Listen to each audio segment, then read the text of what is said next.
I felt my knees tremble. I looked up at the crowd and saw Mommy look kind of proud. I played note after note, my knees shaking about. I could feel sweat gliding through my brow. I can't do this anymore, I said to myself, an internal dialogue screaming for help, an internal battle to give up, an internal struggle, an internal shame. But right there and then, my knees popped open and alas, I was free. My legs were free, even my notes were free. I swayed back and forth, I let the music take me away. And for a whole moment, I swear I became one with the wind. I submitted, who cares, to my own desires of wanting comfort to sit down, however I wanted. All a fat, big-thighed 13-year-old wanted was to sit at liberty however she wanted. You see, I couldn't keep my knees together even if I tried, because the soft pillows between my knees had their own support, their own life. I'm Shanelle Garcia, and this is my monologues from Fatness and Glory. I first found out about Breath of Fire, Latina Theater Ensemble, probably about maybe 2 or 3 years ago. I was a student at UCI, and I had done a production with Sara Guerrero, which is one of the founders of Breath of Fire. And so through that production, I learned a little bit more about Breath of Fire. And so she told us that they had like writing sessions and they had other opportunities. So one day I just decided to go, and I've been there ever since. So it's been about 2 or 3 years that I've been with them. So all the classes that they offer and that have benefited me, they do like playwriting, and then they've done screenwriting. They've done sometimes just writing workshops where if you want to go with any piece that you are working on, or so it might be, I think I would say just general writing, but whatever piece that you take in, we'd love to share and, feedback. We've also had like movement, acting. We've done recently musical theater. So there really are a range of workshops that they've done. And how they benefited me, I've got a taste of everything. So from playwriting, screenwriting, and sometimes they brought in like Jose Cruz Gonzalez. They brought in different playwrights, and then I believe there was a workshop, Theater of the Oppression, so they brought in somebody who like specialized in that. So I've been able to learn from different areas of theater and acting and playwriting, which has been awesome because that gives you a more, overall sense of what it all is. So you get a taste of everything. So the importance of having like I would say like Latinx playwrights and scripts and all that good stuff is there's such a community out there that still hasn't had a voice, and we've been very limited in our choices of who gets to be that one spokesperson for that whole community. So definitely it's very important, like with Breath of Fire, to get different voices on the Latinx platform because not everybody's experience is the same. So really a range of voices and shows and scripts and all, and actors as well. So. The importance of having bilingual plays performed is that you let another part of the community into this world. Right?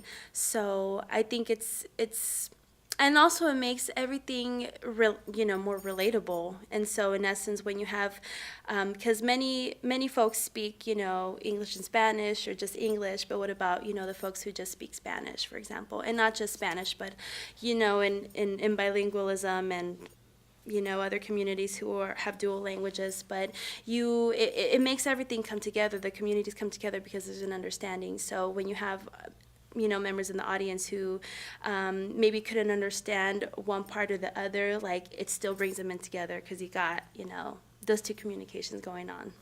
I started writing. I feel like I've always written in some form. When I was younger, I used to love songwriting, journaling and all that good stuff. But I think to like really playwriting and honing into that I can do it was with Breath of Fire about 2 years ago. Because in these workshops, in these writing circles, there was a support that really I started believing in myself because these, people believed in me. So that was really when I began loving it. And because something that they reiterated a lot was that your voice is important and your story is important. So I was like, wow, I have something to say and people are here to hear it and support me. So that's when I really fell in love with it. And I was like, I I may not speak for everyone, but at least maybe in something that I have to say might help somebody else. So that's how I fell in love with writing and playwriting. It's called Fatness and Glory, and it's 2 monologues. And so both of them kind of have to do with being fat in society and kind of the fat phobia surrounding society. The first one has to do with more of a personal experience when I was younger.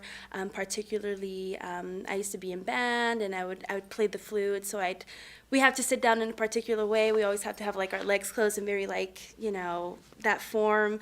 But I just always would always just sit with my legs open, and that was inappropriate. It's because I couldn't close them, right?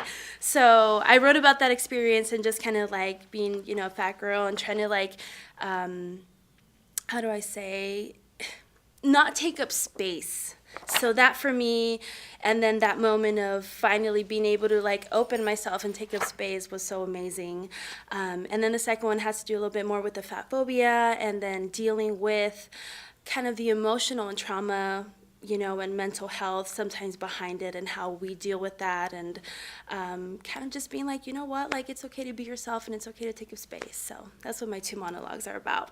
The audience is to get out of these pieces is to take up space, to be yourself, to not let others decide what you can and can't do. I mean, growing up as a fat girl and now woman, I've been told a lot that I can't do something because of what I look like, or, you know, who I am, or I'm not a particular that look, you know. So I just want audiences to take away that you can be yourself, and you can, if there's not a space for you, create it. Take up your own space. Take all the space that you need. Don't let others try to hone you in and try to keep you boxed in one place. And again, I do want to say that these monologues and these experiences are from myself, and they are in no way to generalize any experiences. So just kind of like, from my own stories and experiences is what I wrote with these 2 monologues, and I don't want to generalize a whole, you know, group or anything. For me, the need to and the want to continue to write these plays is knowing that they don't exist, and and it's not to be like that person to like kind of like create like, I mean, how do I say, like,